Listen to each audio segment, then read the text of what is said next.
बुखारी में भी है, मुस्लिम में भी है, काजी इजाज ने शिफा में भी लिखा, इमाम कस्तलानी ने भी लिखा। हजरत अनस बिन मालिक रदी अल्लाह तआला अन्हु फरमाते हैं, बड़ी अहम मीटिंग जारी थी, अहम मीटिंग। एक पगली बीबी आ गई, दीवानी, पागल, आके हुजूर के सामने खड़ी होगी, मीटिंग जारी थी। पागलों को सिर्फ उनकी अम्मा टाइम देती है, उसके अलावा नहीं को टाइम देता।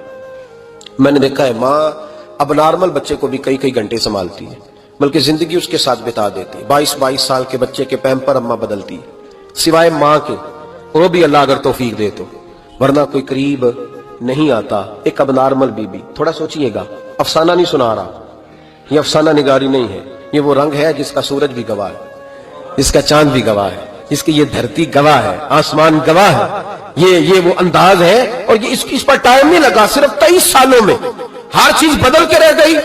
महबूब रहमत सल्लल्लाहु अलैहि वसल्लम के सामने पगली औरत, फिर जहन पे जोर देना। देखा है कभी पागलों को टाइम देता? हजरत अनस बिन मालिक रदी अल्लाह तआला अन्हु कहते हैं, पागल बीबी आके खड़ी हुई, कहने लगे या रसूलल्लाह मुझे कोई काम है। ढेरों लोग बैठे थे हुजूर की बारगाह में, महबूब ने तवज्जो फरमाई, फरमाया क्या काम है? कहते हैं हुजूर ने कहा ही था क्या काम है कि उसके कबीले वाले लोग बोल पड़े, कहने लगे या रसूलल्लाह ये तो पगली है, दीवानी है, ऐसे ही करती रहती है, छोड़े। कोई ऐसे गैर जो है वो लफ्ज भी नहीं थे गैर महफूज, हुजूर ऐसे ही करती रहती है, दीवानी है। लेकिन जनाब अनस बिन मालिक कहते हैं हुजूर अलैहिस्सलाम को ये लफ्ज इतने बुरे लगे कि मैंने चेहरे पर सारे गजब देखे। महबूब करीम फरमाने लगे खामोश हो जाओ, तुमसे बात कर रही है कि मुझसे कर रही है? तुम में से किसी को उसने आवाज दी? मेरे पास आई है, लेके पहलू में गमे उम्मत नादार आए, और उम्मती उम्मती कहते हुए सरकार आए। फर्श वालों के मुकद्दर का सितारा चमका, शोर उठा के गरीबों के तरफदार आए। नबी करीम अलैहिस्सलाम ने फरमाया तुमसे बात कर रही है कि मेरे साथ कर रही है? या रसूलल्लाह बात तो आपके साथ, मैं चुप करो, फिर जवाब मैं दूंगा। महबूब अलैहिस्सलाम उठ के खड़े हुए, फरमाया क्या बात है, करो, पगली है, जमाना कहता है पागल है, क्या बात है? कहने लगे हुजूर यहां नहीं करनी, मैंने अकेले में करनी।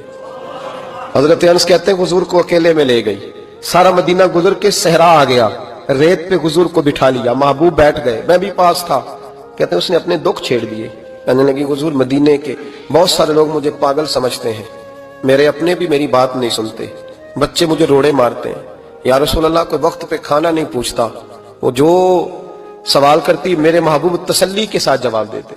कहते हैं ये वाह बीबी थी जो हुजूर को बातों में टोक भी लेती, पगली थी ना बेचारी, टोक भी लेती हुजूर को। कहते हुजूर उसको कहते कोई बात नहीं, खाना जब भी खाना हुआ मेरे पास आ जाना, मैं घर वालों को समझा दूंगा, असल में नादान है, उन्हें बात की समझ। कहते देर तक हजरत अनस बिन मालिक कहते मेरी भी सोच परवाज कर रही थी, मैं कभी कहीं जाता कभी कहीं जाता, ऐसा कोई महबूब कहीं होगा न कहीं है, बैठा है चटाई पे मगर अर्श नशी है। कहते देर तक वो खातून बातें करती रही, और ऐसी ऐसी अजीब बात करती जो शायद कोई ना सुन पाए। हुजूर सुनते भी, तसल्ली बख्श जवाब भी देते। अपनी मर्जी से उठी और हुजूर से क्या कहती है? कहती है मैं अब थक गई हूं, आप जाइए, मैं थक गई हूं, आप जाइए। महबूब अलैहिस्सलाम फरमाने लगे इस तरह कर, अभी तो तू जा, लेकिन दोबारा जब तेरा दिल करे तू आ जाना, मुझे कोई रोक ठोक नहीं है, जब तेरी तबीयत चाहे।